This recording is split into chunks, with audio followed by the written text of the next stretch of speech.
Bueno, buenas tardes a todos. El trabajo que les voy a presentar tiene por título El camino del Evangelio, cristianismo y modernidades en el Chaco. Y son algunas de las ideas centrales que desarrollé en mi tesis de doctorado. Bueno, el punto de partida de mi investigación doctoral fue pensar el Evangelio entre los aborígenes mocoy del suroeste de la provincia del Chaco como una forma de andar y de hacer mundo, como un proyecto de modernidad. Y lo que busqué hacer a partir de retomar una categoría nativa, que es la de Nayib, que ya había sido trabajada por otros antropólogos,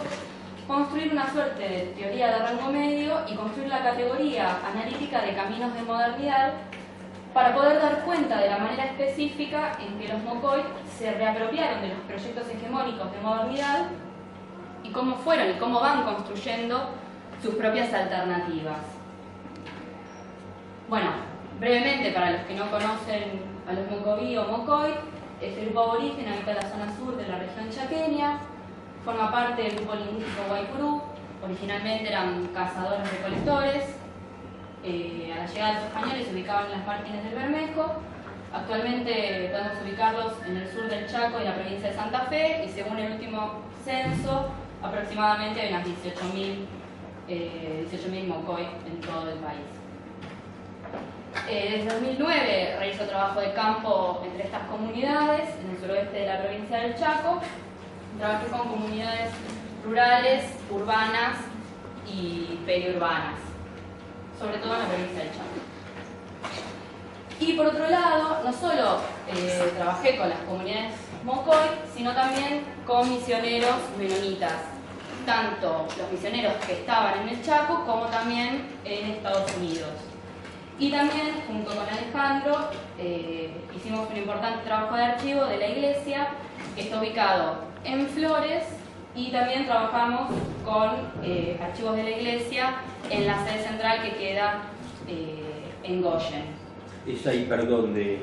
Claro, ese es el edificio, ahora lo mudaron porque bueno, cambió de lugar, pero esto es en la localidad de Goyen, esto es todo el archivo, los menonitas son muy organizados, entonces uno tiene como todas las cajas online, están los títulos de cada texto, pero uno no sabe, uno puede comprar el escaneo pagando a través de PayPal, pero es medio como una ruleta rusa, uno no sabe lo que compra, te dicen cartas de misioneros y capaz que son 3 fotos, 3 cosas que no valen nada o oro puro. Pero bueno, entonces a partir del trabajo con los mocoy, con los misioneros, el trabajo de archivo, lo que busqué hacer era explorar cómo los aborígenes chaqueños construyeron una versión original del cristianismo y cómo esa experiencia impactó en los misioneros menonitas. Tanto en mi tesis de licenciatura como en mi tesis doctoral, yo trabajé el Evangelio mocoy. Pero una diferencia en la tesis doctoral es que empiezo a pensar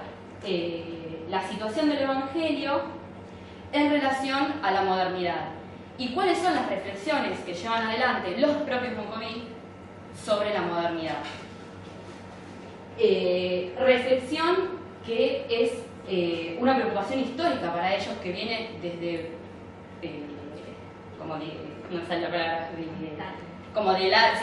antaño,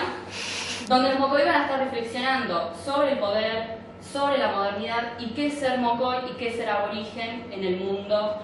contemporáneo. Entonces, en función de esto y también de la propia tradición de los proyectos en los que yo me había formado, que se preguntaban por las características de la modernidad en los espacios periféricos, en términos culturales, políticos, económicos y heterodoxos, es que busco inscribir una investigación doctoral donde el motor va a ser la pregunta por la modernidad, por las modernidades y la situación de lo moderno en el mundo aborigen hoy. Bueno, en la elaboración del capítulo teórico y de toda la cuestión, me encuentro cómo podría poner en día, empiezo a pensar cómo podía ser para que dialogaran los estudios sobre cambio religioso en el Chaco y la propuesta de la antropología del cristianismo,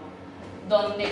en uno y en otro vamos a encontrar a la modernidad como un contexto donde donde las periferias del orden mundial global aparecen como un campo privilegiado para pensar estas temáticas. Bueno, como ya habíamos hablado hoy a la mañana, la antropología del cristianismo se va a centrar en las experiencias cristianas y la modernidad en el contexto de la expansión europea, prestándole particular atención al rol de lo local, y algo que no estaba tan presente en los estudios sobre cambio religioso en el Chaco, lo que podríamos llamar la cultura misionera, que nosotros lo empezamos a trabajar a partir del PIB y que tiene como síntesis el libro que vamos a presentar en un que se vende en el Colson. Que los estudios chaqueños, al módico precio de 300 claro, los estudios chaqueños hasta ese momento no se había trabajado tan sistemáticamente. Y que lo que me encuentro como dentro de la antropología del cristianismo es cierta mirada crítica y estática sobre la reapropiación y resignificación del cristianismo y de la modernidad. Y como hablábamos hoy a la mañana, a pesar de que bueno, no es homogéneo la antropología del cristianismo, cierto énfasis en la continuidad de las tradiciones nativas dentro del paraguas de la modernidad, pensando en las sociedades aborígenes. Y por otro lado, otra cuestión que me encontraba como una falencia es que la antropología del cristianismo no estaba considerando, a mi criterio, el rol de la situación colonial en la configuración de las modernidades. Entonces, a partir de explorar toda esta serie de etnografías y realizar también toda una exploración sobre las distintas teorías de la modernidad, yo lo que empiezo a pensar es a la modernidad a partir de su carácter inacabado. Uno de los trabajos que me resultó más interesante fueron las ideas de Tal al-Assad, la de Ensestad y la de Wittrock, y a partir de, de estas teorías empiezo a pensar la modernidad como un proyecto o como un conjunto de notas promisorias, una tensión hacia que va a buscar guiar mediante un conjunto de principios la construcción de un modo de vivir en el mundo. Y que la modernidad no debe pensarse como única y como monolítica, sino como múltiple, pero que no son un conjunto de muchas modernidades diversas y todas iguales y lindas, sino que están atravesadas por relaciones de poder. Y que el escenario del juego social va a estar definido estratégicamente por quienes detentan el poder. Pero sin embargo, como dice Michel de Certeau, hay ciertos márgenes que nos permiten acciones tácticas para construir versiones locales de la modernidad, donde se llevan adelante verdaderos procesos de resignificación. Entonces, esto ya lo del camino lo voy a retomar un poquito más adelante, a partir de esta categoría que yo les comentaba antes, que va a ser central para los mocoví, para pensar como modo de organizar la experiencia y el pensamiento, me propongo pensar el Evangelio Mocoy como un camino de modernidad que está localizado en la periferia del orden global actual y que además es una heterodoxia socio-religiosa. Y que los Mocoy van a construir este proyecto de modernidad en el contexto de toda una serie de elaboraciones conceptuales donde llevan adelante una verdadera reflexión cosmológica y política. Bueno, para poder ver esto, lo que yo hice en mi tesis fue historizar el proceso de contacto. Entonces, bueno, abordé el periodo precolombino, el proyecto de modernidad del Estado colonial, el rol de las misiones católicas, el proyecto de modernidad del Estado nacional, con el objetivo sobre todo de avanzar y civilizar a los aborígenes, como por ejemplo los movimientos milenaristas de principios del siglo XX van a ser como una de las últimas acciones estratégicas que van a llevar adelante los mocoví, donde van a rechazar la modernidad hegemónica y van a proponer otro tipo de modernidad, pero van a ser ferozmente reprimidos. Y como durante la generación del 80,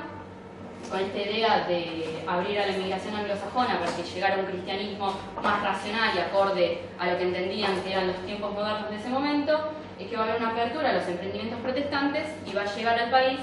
la iglesia menonita, que también va a aportar sus propios proyectos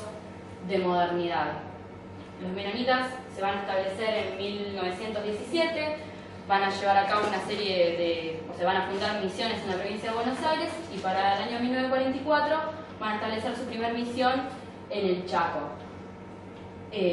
misiones que van a ser expresiones religiosas de la modernidad en la periferia, sobre todo, no solo en la periferia, en Sudamérica, que va a ser la segunda misión menonita en el mundo, la primera va a ser India, las de Buenos Aires y de periferia de la periferia, el Chaco. Bueno, a partir del análisis de las producciones misioneras, yo lo que abordo es el proceso de indigenización de las misiones y de la iglesia menonita, volver el evangelio nativo, como la iglesia pasa de ser extranjera a ser argentina, y cómo se vincula lo global, lo regional y lo local a partir de la influencia de lo que pasaba tanto en India y en Argentina, y por otro lado la incorporación en la formación de los misioneros de la antropología. Y en todo este proceso justamente lo que busqué dar cuenta era el impacto de lo local en el cristianismo hegemónico, algo que hablábamos a la mañana y en el almuerzo, que va a estar ausente en la antropología del cristianismo. Y retomando también lo que había dicho Gus sobre las maneras en las que producimos conocimiento, que es lo que hablábamos un poco durante el almuerzo, por ejemplo, en el caso de Joel Robbins, sumando una anécdota más de cuando conocí a Joel Robbins, muchos de estos tipos cuando hacen etnografía, hacen una etnografía breve, bueno, breve, 3 años, pero intensa, pero no vuelven. Por ejemplo, Joel Robbins, cuando nosotros lo conocimos en 2016, seguía escribiendo sobre una etnografía que había hecho, no sé, en 2003 creo que es Becoming Sinners, una cosa así, o sea, y nunca más volvió. Entonces quizás es difícil pedirles que, o sea, deberían hacerlo. Nosotros justamente es una de las preguntas que le hicimos y el tipo no supo responder, pero obviamente uno entiende por qué no van a estar pensando en el impacto, más allá de que, bueno, el lugar donde, o sea, su lugar de enunciación, porque no lo pueden pensar, también nunca volvieron. Entonces son cuestiones más difíciles de ver si uno en el largo plazo no está en contacto con los grupos con los que hace trabajo etnográfico y se dedica a girar y a hacer marketing de la antropología del cristianismo, que no está mal, pero bueno. Entonces, bueno, yo les decía que yo lo que me voy a centrar es en el Evangelio Mocoy como camino de modernidad. Hay otros caminos que luego los mencionaré, que son la cultura, la salud y la política. Yo elegí centrarme en el Evangelio. El Evangelio surge entre la década de 1930 y 1940 a partir del encuentro entre misioneros pentecostales y grupos Toba, donde se lleva adelante una importante resignificación de las pautas morales, la cosmovisión, las instituciones políticas, donde las experiencias estáticas, a partir de la combinación entre el shamanismo tradicional y el pentecostalismo, van a tener un rol sumamente clave,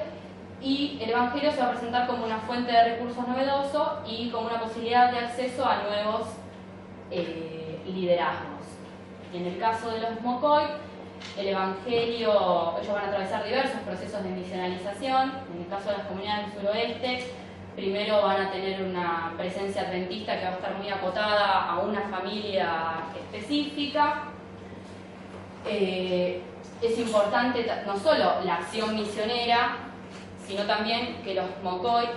van a llevar adelante una búsqueda activa por parte, o sea, van a llevar adelante una búsqueda activa de fuentes alternativas de poder. O sea, los aborígenes no se quedan a que los vengan a misionar, sino que ellos están interesados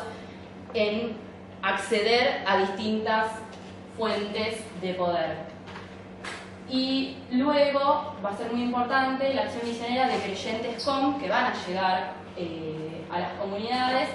y obviamente los vínculos entre Mocoy y Toba van a estar fuertemente atravesados por las tensiones del mundo criollo.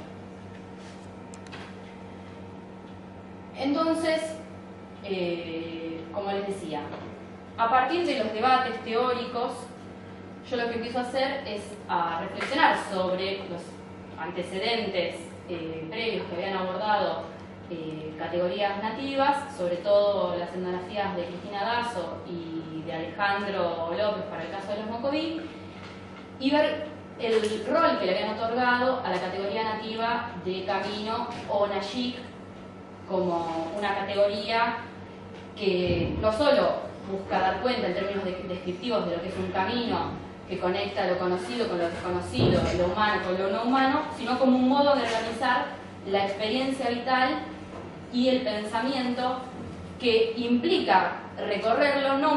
un mero desplazamiento geográfico, sino un mapeo del espacio social, de un espacio social en el que habitan seres humanos y no humanos. Y ese mapeo del espacio que llevan adelante los Mokoi es lo que se denomina andanzas. Y esas andanzas están jalonadas por hitos, que son encuentros con un poderoso, donde uno tiene que establecer un pacto con ese poderoso para obtener poder o conocimiento. Y en esta reflexión encuentro útil la propuesta de Ingold, que busca pensar la modernidad en clave topológica. Ingold va a hacer toda una taxonomía de las líneas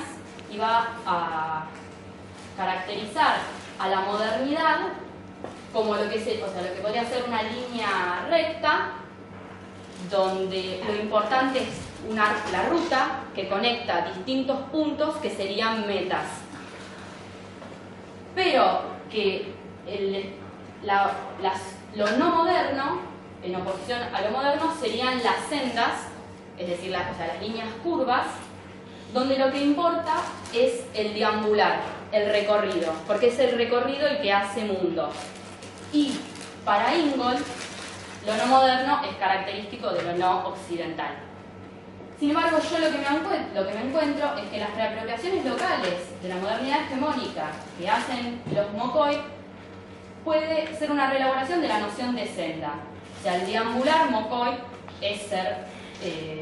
modernos. Y eso lo asocio al concepto de Nashi. Entonces, todo este conjunto de experiencias contemporáneas que yo les mencionaba, el evangelio, la política, la salud y la cultura, son caminos. Y los propios Mokoi hacen referencia a estas experiencias como caminos. Y estos caminos específicamente son caminos de modernidad, alternativas localmente construidas a través de las cuales los Mokoi piensan los modos de ser aborígenes en el mundo contemporáneo. Ser modernos para los Mokoi es transitar los caminos de modernidad y pactar con las potencias que se me van apareciendo. Y estos caminos de modernidad Mokoi asumen una contemporaneidad que está inscrita en el campo de juego de la modernidad no aborigen y una espera paciente porque la suerte cambie y ellos puedan intervenir de otra manera en el orden mundial global. Bueno, todos estos caminos brevemente tienen varias características en común. Todos implican la búsqueda de recursos y potencias y establecer pactos con diversos poderosos. Y para los Mokoi, es totalmente posible recorrer uno o varios de estos caminos, entrar y salir. Los caminos se entrecruzan y lo que importa es transitar los caminos y no llegar a una meta, que sería una característica de los proyectos. En el caso del camino de la política, implica también adquirir una serie de habilidades, un aprendizaje de cierto hábitus, conocer determinadas leyes de los criollos. Implica tener la capacidad de actuar como intermediarios entre los partidos políticos y lo que sería su gente. Es un ámbito clave para definir qué sería ser Mokoi. Por ejemplo, cuando uno participa, tiene la suerte de participar, como nos pasó a nosotros, que fue una batahola en las elecciones del Irach, donde tienen que votar solamente los Mokoi y había gente que hacía 1000 años que no aparecía, o criollos que vivían en las comunidades, bueno, había todo un conflicto a ver quién podía votar, quién era aborigen y quién no era aborigen. El empadronamiento también es muy importante a la hora de definir qué es ser Mokoi. Y es un espacio donde los conflictos se pueden expresar abiertamente, que no es algo que pase, por ejemplo, en el Evangelio, donde se busca construir justamente la categoría de hermano aborigen, por ejemplo. Bueno, el camino de la cultura, donde los maestros bilingües interculturales tienen un rol clave. Es un ámbito donde se generan alianzas con otros grupos aborígenes, los jóvenes intelectuales ocupan un lugar destacado, y también es un espacio sumamente importante para llevar adelante debates sobre cómo construir su propia imagen, o sea, su imagen de lo que es ser Mokoi.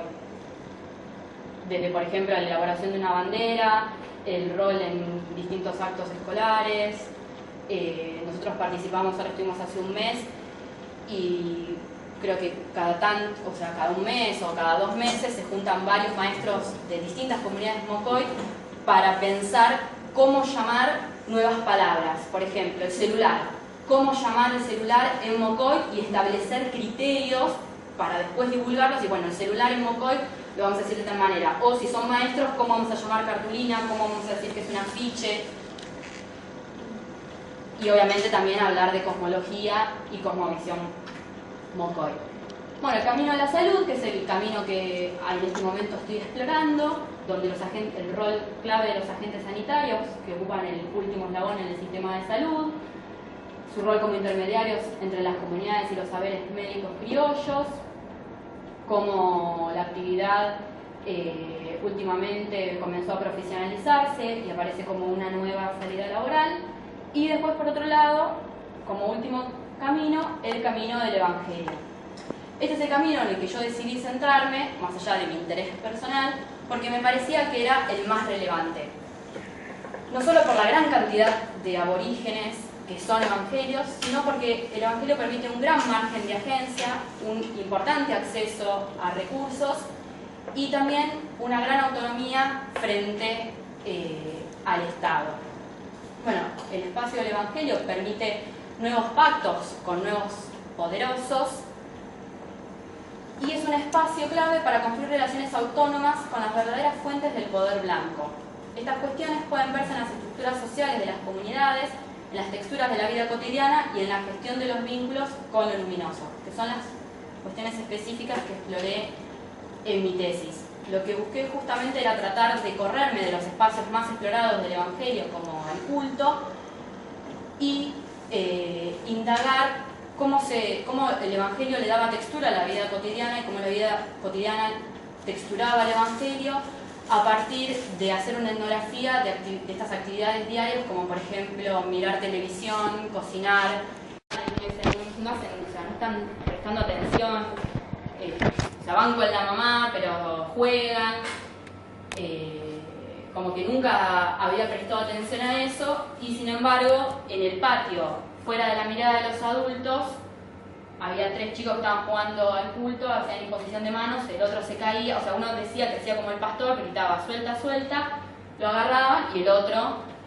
caía para atrás. Muy interesante. Bueno, entonces, para cerrar, una de las preguntas características del deambular Mocoy por los caminos de modernidad es la pregunta por si se puede pactar con otros poderosos si se está en el Evangelio. Es una pregunta que también va a atravesar el deambular por los otros caminos. ¿Es posible que yo pacte con este poderoso si estoy transitando este camino? Y si me paso a este, ¿qué poderoso es más beneficioso para pactar? Todo esto me llevó a reflexionar cómo el cosmos está socialmente modelado por las sociedades humanas y no humanas, y donde resulta clave gestionar las relaciones asimétricas de poder. Poder articular las relaciones entre todos los seres con intención, es lo que van a intentar llevar adelante los Mocoy. Y cómo esta teoría política se aplica también a los vínculos con los seres no humanos, y que en cada vínculo hay que conocer determinados protocolos para pactar con estos seres poderosos. Por otro lado, lo que puedo observar es que los Mocoy llevan adelante una reflexión consciente acerca del poder y cómo manejarse en relaciones de poder asimétrica. Hay un pensamiento político Mocoy explícito y hay una evaluación táctica de qué se obtiene, qué poder, qué recursos, qué es lo que hay que dar a cambio, qué pactos. Entonces, para los Mocoy, ser modernos es deambular por estos caminos, y las modernidades lo que nos permiten, o sea, para los Mocoy lo que permiten es acceder a nuevas señas, otros pactos y nuevos poderosos. Muchas gracias.